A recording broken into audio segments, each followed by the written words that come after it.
Sejam bem-vindos à unidade 2 da disciplina Imunologia. Pois bem, na imunidade, a gente tem vários fatores, como eu disse na unidade anterior, né? Nessa unidade aqui nós vamos discutir, detalhar bastante, né, sobre, principalmente, a imunidade natural, que é inata, e a imunidade adquirida. Muito bem, na imunidade inata, eu vou detalhar um pouquinho sobre ela, né? A gente viu que algumas características da imunidade inata, né, ou a natural, são importantes aqui, são fundamentais, porque elas vão acabar impedindo que vários patógenos, por exemplo, né? Pense comigo, a gente atua nos ambientes, né, em geral, né, a nossa vida, no cotidiano, a gente sempre vai ter contato com vários patógenos, porque bactérias são milhares de espécies, né, que existem. Por exemplo, vírus, são muitos que existem, né? Então, no nosso dia a dia, a gente sempre vai ter contato com esses micro-organismos, ok? E na maneira natural, né, como eu disse na anterior, né, a gente vai ter as barreiras físicas como uma principal linha de defesa. Lembra que imunidade é a nossa linha de defesa contra organismos, os micro-organismos, certo? Então, nessa linha de defesa, eu vou ter lá a imunidade inata e a adquirida. Na inata, eu vou ter as barreiras físicas, pele, as mucosas, né, só revisando. E também posso ter barreiras químicas, como secreções, suco gástrico, por exemplo, né? O pH ali do suco gástrico, só trazendo exemplo para você ter uma ideia, ele vai destruir muito o micro-organismo, né? Porque, como eu disse, a gente está no dia a dia e você come alguma coisa, às vezes, né, não higienizou corretamente, ou até mesmo higienizando, mas você não sabe se o alimento está corretamente, né? Teve cocção adequada, né? Então tudo isso pode afetar. Imagina se a gente não tivesse uma barreira química, além da barreira física, né? Que, por exemplo, na boca a gente mastiga, né? Além de química, física também, que a gente produz algumas enzimas, né? Que vai ajudando ali a quebrar a parede de alguns micro-organismos. Mas nas barreiras químicas, como eu estava dando o exemplo do estômago, a gente vai ter ali um pH extremamente ácido, suco gástrico, né? Que vai destruir micro-organismo ali ingerido, né? Então, dentre outras maneiras, a gente pode detalhar mais sobre a imunidade inata. E aí eu disse para vocês que tem células específicas, né, da imunidade inata. E aí eu gostaria que você prestasse atenção agora e anotasse aí também, acompanhe pelo seu material, né? Então nós temos aqui células importantes na imunidade inata: neutrófilos, macrófagos, células dendríticas e células NK. Muito bem. Quem são os neutrófilos? Os neutrófilos são células que fazem fagocitose. Eles têm uma característica específica, né? Eu gosto sempre de falar que quando há contaminação por agentes bacterianos, por exemplo, né? Eles estão entrando no sistema, no organismo, eles começam a querer entrar, e aí uma das células importantíssimas nesse processo são os neutrófilos, né? E eles realizam fagocitoses e vão liberar essas enzimas aí antimicrobianas, porque eles têm uma característica importante. Então, essas células são uma das células fundamentais contra infecções bacterianas. Por isso, faz sentido que às vezes no hemograma ou no leucograma, melhor dizendo, né, a gente avaliando os leucócitos, a gente consegue fazer uma correlação clínica, né, do paciente, dos resultados do paciente, quando ele está com infecção, né, microbianas, né, algumas infecções, a gente vai ver um leve aumento ali, ou um aumento até acentuado, da produção dessas células da imunidade inata, que é chamada neutrófilo. Então é uma característica importante, tá? Macrófagos também. O macrófago, né, ele também atua como fagocitose, né? Ele atua ali como secreção de citocinas inflamatórias. Então veja, tem um agente patógeno, né? Um antígeno ali, um agente patógeno invadindo o sistema, e eu tenho um macrófago também como uma célula grande, né? Que eu consigo observar, às vezes, no processo de leucograma também, que é um tipo de leucócito, que é o monócito, né? O monócito, ele é um derivado do macrófago. Então, o macrófago, quando ele migra, né, ele se transforma em monócito. A gente consegue ver isso também, o aumento ali quando tem processos inflamatórios importantes, né? Após fagocitose. Tem células, umas células chamadas dendríticas. Essas células dendríticas, elas são importantes porque elas capturam também os antígenos, né? E migram ali para os linfonodos, né? Regiões dos linfonodos, que vão ajudar ali a apresentar essas células aos linfócitos T, por exemplo, tá?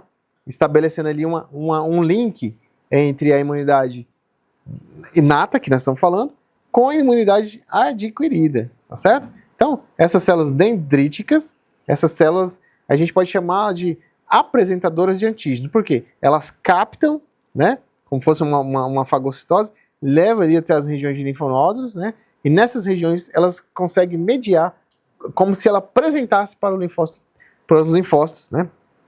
E nós temos ainda uma outra classe de células, que são as células NK, que eu disse na aula anterior, que é o Natural Killers. Essas células, elas têm uma afinidade aqui com células infectadas por vírus, né?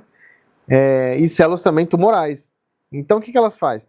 Elas fazem uma liberação de porfirinas, né? Ou granzimas. Essas enzimas, elas se acoplam, né? Ao tecido, aos receptores das células e meio que marca essas células para ser destruídas. Então, essas enzimas vão lá, elas liberam essas enzimas e vão marcando esse invasor ou essa célula que está comportando de maneira inadequada para levá-las à destruição. Então, por isso que a gente chama ela de natural killers, um matador natural. Essa é a verdade, né? E também, dentro ainda da imunidade inata, né? A gente tem um sistema ali que identifica micro-organismos através de receptores. Quando eu falo isso, você que já viu química, né?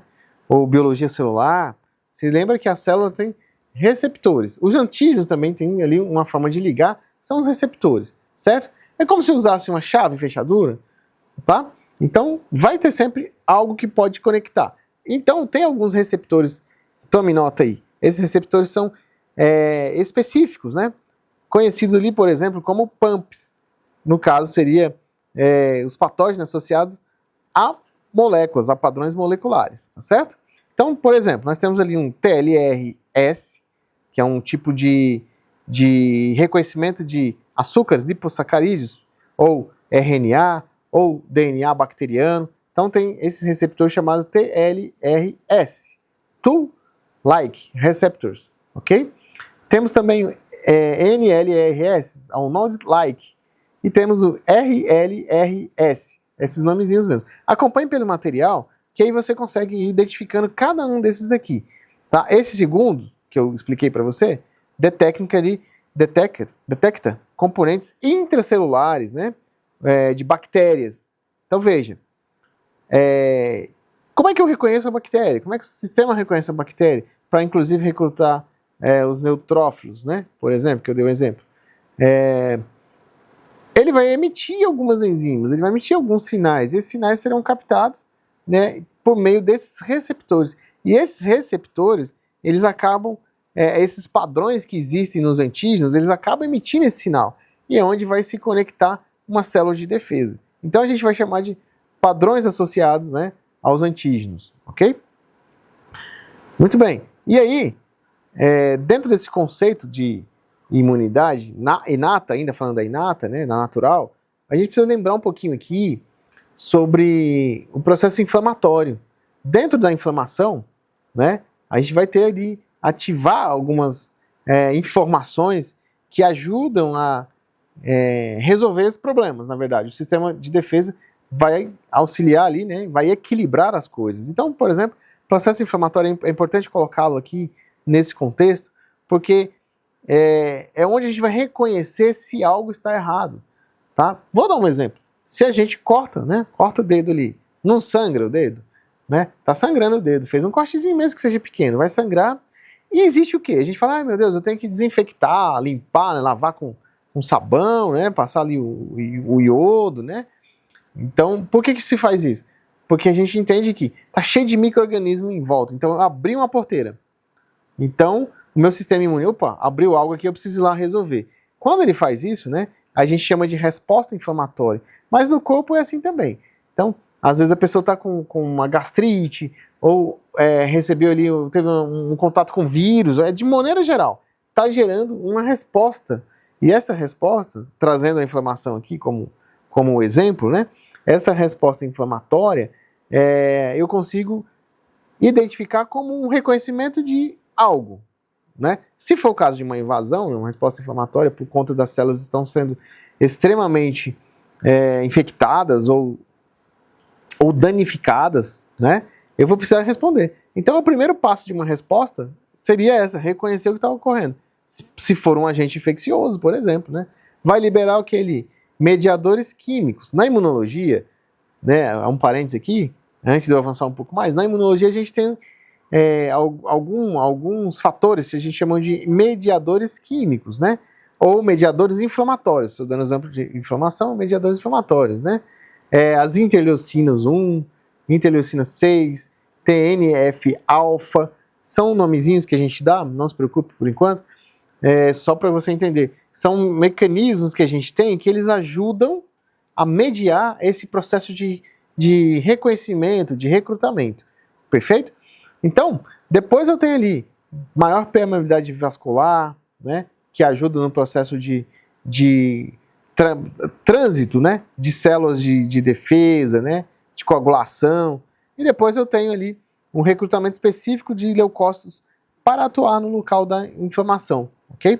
Então, no seu material, aí a gente tem um desenho que mostra exatamente uns neutrófilos, né, se direcionando, saindo ali, né, do vaso, né, permeando, saindo do vaso para o tecido inflamado para combater as bactérias, né? Assim acontece com os macrófagos, né, monócitos, né, se transformando ali nos macrófagos, ok? Muito bem. Então, o que é importante a gente estudar a imunidade inata? Porque quando a gente percebe, primeiro, para produzir uma vacina, a gente precisa entender esse conceito aqui geral, né? Como que eu tenho uma primeira infecção e como que eu posso ter a segunda? E se eu tiver uma segunda, como o meu corpo vai reagir? Se eu tiver anticorpos, o meu corpo vai reagir de uma maneira.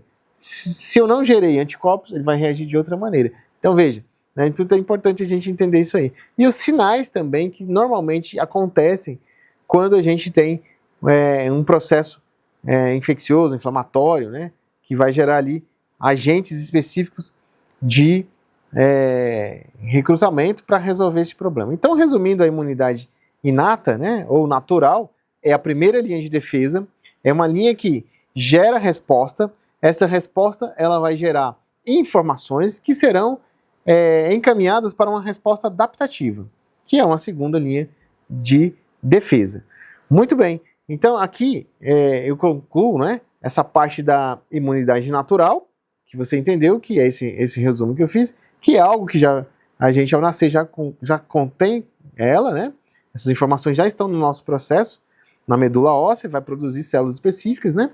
E aí, ao ter um contato com algum agente invasor infeccioso, né, ou uma resposta inflamatória aguda, eu vou recrutar células específicas, aquelas que eu elenquei para você, que tem no seu material também, que são células que vão gerar ali um primeiro contato. Essas células, particularmente, elas vão atuar para inibir o que está acontecendo ou eliminar, e neste processo de inclusão, fagocitose e eliminação, ela vai gerar um vínculo com uma segunda resposta, ela vai trabalhar para gerar uma segunda resposta, que no caso, a gente vai falar mais adiante, e vai ser os anticorpos, vão ser os anticorpos, por exemplo, ou as informações que vão ser geradas a partir daí, para que os linfócitos T também possam atuar além dos anticorpos. Muito bem, então essa foi a unidade 2, nos vemos na unidade 3 de imunologia.